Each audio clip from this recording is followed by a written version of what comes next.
ناظرین، یہ کہانی ہے ایک ایسے انسان کی جس نے 400 سے بھی زیادہ دن تک دنیا کے سب سے بڑے اور بے رحم سمندر پیسیفک اوشن میں زندگی اور موت کی جنگ لڑی اور ایک ایسا ورلڈ ریکارڈ قائم کیا جسے آج تک کوئی توڑنے کا سوچ بھی نہیں سکا۔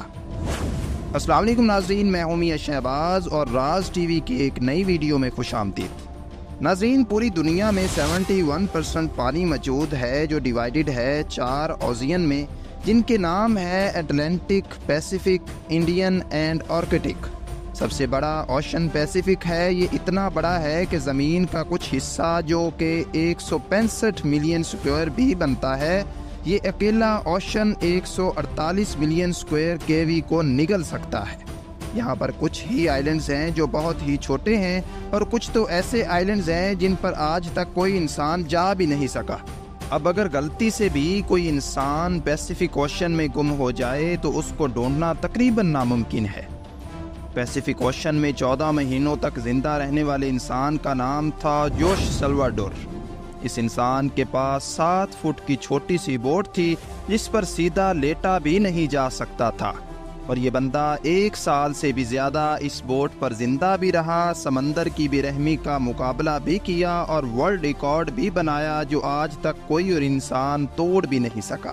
ناظرین، یہ بات ہے 2012 کی، جو 36 سال کا ایک ایکسپیرینس مچھیرا تھا جو میکسیکو کے ایک گاؤں کوسٹا جول میں رہتا تھا۔ 17 نومبر 2012 میں جوش اور اس کا ایک ساتھی مل کر فشنگ کرنے نکلتے ہیں۔ اس بوٹ پر زیادہ دور جا کر مچھلی نہیں پکڑ سکتے تھے کیونکہ بوٹ بہت چھوٹی تھی جس پر ایک انجن اور ایک ہی فریج تھا، تو یہاں کچھ ہی مچھلیاں پکڑ سکتے تھے۔ دونوں نے 30 گھنٹے میں واپس آنے کا فیصلہ کیا اور دونوں نکل پڑتے ہیں۔ میکسیکو کے کنارے سے دور جال بچھا رہے ہوتے ہیں کہ اچانک ایک خطرناک سمندری طوفان ان کو اپنی طرف آتا نظر آتا ہے۔ وقت بچانے کے لیے وہ جال کو بھی وہیں چھوڑ دیتے ہیں اور مسلسل 6 گھنٹے تک بوٹ کو فل سپیڈ پر بھگاتے ہیں۔ کنارے سے صرف 20 کلومیٹر ہی دور تھے کہ بوٹ کا انجن اچانک خراب ہو جاتا ہے۔ ان کو کنارہ بھی دکھ رہا ہوتا ہے اور ان کا گاؤں بھی اور طوفان بھی کافی پیچھے رہ گیا تھا۔ ان کے پاس ایک ریڈیو تھا جس کے ذریعے انہوں نے اپنی لوکیشن اپنے باس کو بھیج دی اور جواب کا انتظار کرنے لگے۔ قسمت اتنی خراب نکلی کہ ریڈیو کی بیٹری بھی ڈیڈ ہو گئی اور ایک طرف وہ کنارے کو دیکھ رہے ہوتے ہیں اور دوسری طرف اپنی طرف آتے طوفان کو جو اتنی شدت سے آ رہا ہوتا ہے کہ مانو ان کی زندگی ہی نگل جائے گا۔ طوفان کے ساتھ ہواؤں کی شدت اتنی تیز تھی کہ ان کی بوٹ کنارے سے دور ہونے لگتی ہے۔ کچھ ہی دیر میں کنارہ بھی منظر سے ہٹ گیا اور تیز لہریں ان کو دوسری طرف کھینچنے لگیں۔ ان کے باس تک جب وہ میسج پہنچا تو بہت دیر ہو چکی تھی۔ باس نے ایک سرچ ٹیم بھی بھیجی اور ان کو ڈھونڈنے کے لیے ہر ممکن کوشش کی گئی، لیکن ہر گزرتے لمحے کے ساتھ جوش کی بوٹ دور سے دور ہوتی گئی۔ طوفان کی وجہ سے یہ لوگ نہ تو کچھ دیکھ پا رہے تھے اور نہ کچھ سمجھ پا رہے تھے کہ اب وہ کس جگہ پر ہیں اور کنارہ کس طرف ہے۔ حیرانی کی بات یہ ہے کہ صرف 5 ہی دن میں ان کی بوٹ کنارے سے 450 کلومیٹر دور پہنچ چکی تھی۔ چھوٹی بوٹ ہونے کی وجہ سے ان کو ڈھونڈ پانا اور بھی مشکل ہو رہا تھا۔ نہ ان کے پاس کوئی فلیئر گن تھی اور نہ ان کے پاس کوئی ایسی چیز جلانے کے لیے تھی تاکہ یہ دھوئیں سے کسی کو سگنل دے کر بلا سکے۔ دونوں ایک دوسرے کو دیکھ کر من ہی من میں سوچنے لگے کہ شاید اب بچنا مشکل ہے۔ 2 دن پہلے کھانا بھی ختم ہو چکا تھا، مچھلی پکڑنے کے لیے بھی ان کے پاس اب کوئی ساز و سامان نہیں تھا کیونکہ جال وہ پہلے ہی چھوڑ کے آ چکے تھے۔ دونوں کا بھوک سے برا حال تھا کہ اچانک ایک پنچھی ان کی بوٹ پر آ کر بیٹھ جاتا ہے۔ یہ دونوں ایک دوسرے کی طرف دیکھتے ہیں اور ایک دم سے اس پنچھی پر حملہ کر دیتے ہیں، لیکن اس کو پکڑ نہیں پاتے اور دونوں کو پتا تھا کہ ہو سکتا ہے ایک پنچھی پھر آئے۔ کچھ ہی دیر میں ایک اور پنچھی آتا ہے۔ اس بار دونوں بہت طریقے سے اس کو پکڑنے کا پلان کرتے ہیں اور آخرکار وہ کامیاب ہو جاتے ہیں، اور اسی طرح دونوں اپنی بھوک مٹانے کے لیے بوٹ پر آنے والے پرندوں سے اپنا گزارا کرتے ہیں۔ سمندر کا کھارا پانی پینے سے انسان کی موت ہو سکتی ہے، اس وجہ سے انہوں نے بارش کے پانی کو پلاسٹک کی بوتل میں سٹور کرنا شروع کر دیا۔ لیکن جب بارش نہ پڑتی تب وہ پیاس بجھانے کے لیے مچھلیوں اور ٹرٹلز کا خون پیتے تھے۔ لیکن وہ بھی تب جب وہ ان کو پکڑنے میں کامیاب ہو جاتے تھے۔ دن گزرتے گئے اور پھر مہینے، یہ دونوں جس مینٹل ٹارچر سے گزر رہے تھے وہ امیجن کرنا بھی ہمارے لیے بہت مشکل ہے۔ آخرکار جوش کے ساتھی یہ ٹارچر برداشت نہ کر سکا اور 4 مہینوں کے بعد اس نے سوسائیڈ کمٹ کر لیا۔ اب بوٹ پر صرف جوش اکیلا تھا اور اس کے چاروں طرف پانی ہی پانی تھا، جس کو دیکھ کر اس کو زندگی کی کوئی امید باقی نہیں نظر آ رہی تھی۔ لیکن اپنے حالات سے تنگ آ کر وہ جیسے تیسے زندگی گزارنے لگا۔ میپس میں دیکھا جائے تو ایک اندازے کے مطابق فوجی پیسیفک اوشن کے اس حصے میں موجود تھا، جس کو دنیا کا خاموش ترین حصہ مانا جاتا ہے، کیونکہ یہاں سے صرف کارگو شپس ہی گزرتی ہیں۔ میکسیکو کے کنارے کو چھوڑے 6 مہینے سے بھی زیادہ ہو چکے تھے اور اس دوران جوش نے اپنے ساتھی کو بھی کھو دیا تھا۔ اسی وجہ سے وہ کافی زیادہ فرسٹریٹ بھی ہو چکا تھا۔ ایک دن جوش کو دور سمندر میں ایک کارگو شپ نظر آتی ہے۔ پچھلے 6 مہینوں میں یہ پہلی شپ اس کو نظر آئی تھی اور یہ منظر دیکھتے ہی اس میں زندہ رہنے کی امید پھر سے واپس آ گئی۔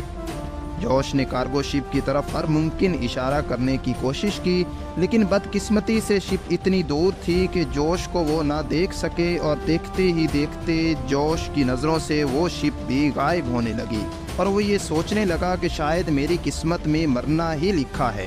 ناظرین ذرا سوچئے، 6 مہینے تک آپ دنیا کی ایک ایسی جگہ پر ٹک ہو جہاں پر آپ کو دوسرا انسان نظر بھی نہیں آتا، اور اگر ایک لمبے عرصے کے بعد آپ کو کوئی دکھے لیکن وہ آپ کو نہ دیکھ سکے اور گزر جائے تو آپ کو کیسا لگے گا؟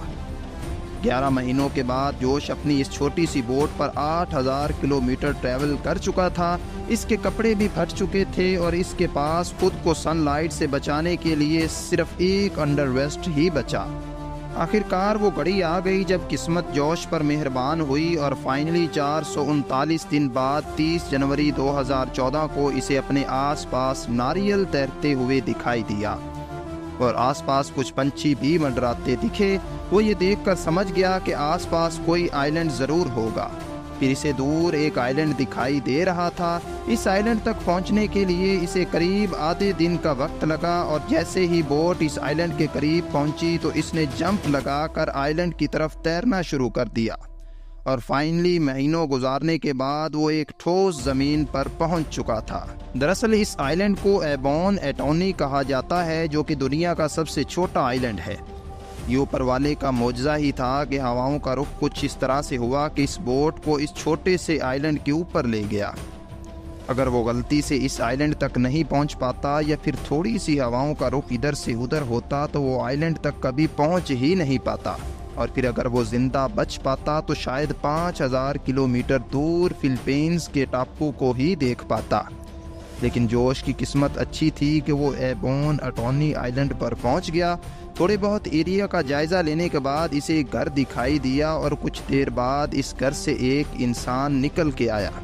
قریب 14 مہینے تک سمندر میں گزارنے کے بعد وہ پہلی بار کسی زندہ انسان کو دیکھ رہا تھا۔ یہ دیکھ کر اس کی آنکھوں میں آنسو آ گئے، اور اس کی کہانی جاننے کی کچھ ہی دیر بعد وہاں پر لوکل پولیس پہنچ گئی۔ جوش نے اپنی پوری جرنی پولیس والوں کو بتائی، لیکن اس کی باتوں پر یقین کرنے والا کوئی نہیں تھا۔ بھلا 438 دنوں تک کیسے کوئی ایک چھوٹی سی بوٹ میں زندہ رہ پاتا ہے، وہ بھی بنا کھائے پیے ایک لاش کو دیکھتے ہوئے؟ جب اس نے اپنی باتوں کو ثابت کرنے کے لیے اپنے باس کو کال کی، جو اسے مچھلی پکڑنے کے لیے بھیجا کرتا تھا، اس کے باس نے بھی یہ بات کنفرم کر دی کہ ہاں، جوش میرے لیے کام کرتا تھا اور 1 سال پہلے وہ سمندر میں کھو گیا تھا۔ اب کیونکہ وہ کسی اور کنٹری میں پہنچ چکا تھا، وہ بھی بنا ویزا کے، اسی لیے کچھ دنوں کی قانونی کارروائی کرنے کے بعد اسے واپس میکسیکو بھیج دیا گیا۔ لیکن یہاں جرنی ابھی ختم نہیں ہوئی تھی۔ جوش کے ساتھی جس کی موت راستے میں ہو چکی تھی، اس کے گھر والوں نے جوش کے نام پر کیس کر دیا، یہ کہتے ہوئے کہ جوش نے اپنے دوست کو مار کر ہی کھا لیا ہوگا۔ کچھ دنوں کے قانونی داؤ پیچ کے بعد جوش کو چھوڑ دیا گیا۔ اس کے کچھ دن بعد انہوں نے ایک بک 430 ڈیز پبلک کیا، جس میں انہوں نے اپنی پوری کہانی کو لکھا تھا۔ جانے انجانے میں اپنی زندگی کو بچاتے بچاتے انہوں نے ایک ایسا ورلڈ ریکارڈ بنا دیا جسے توڑنے کی ہمت بھی کوئی نہیں کرنا چاہے گا۔ جوش کی کہانی سے ہمیں یہ سبق ملتا ہے کہ زندگی میں چاہے کتنی بھی مشکلیں آ جائیں، ہر مشکل کا حل ضرور ہوتا ہے۔ امید ہے آپ کو آج کی ہماری یہ ویڈیو ضرور پسند آئی ہوگی۔ ملتے ہیں نیکسٹ ویڈیو میں، تب تک کے لیے اپنا اور اپنے پیاروں کا خیال رکھیے گا۔ اللہ نگہبان۔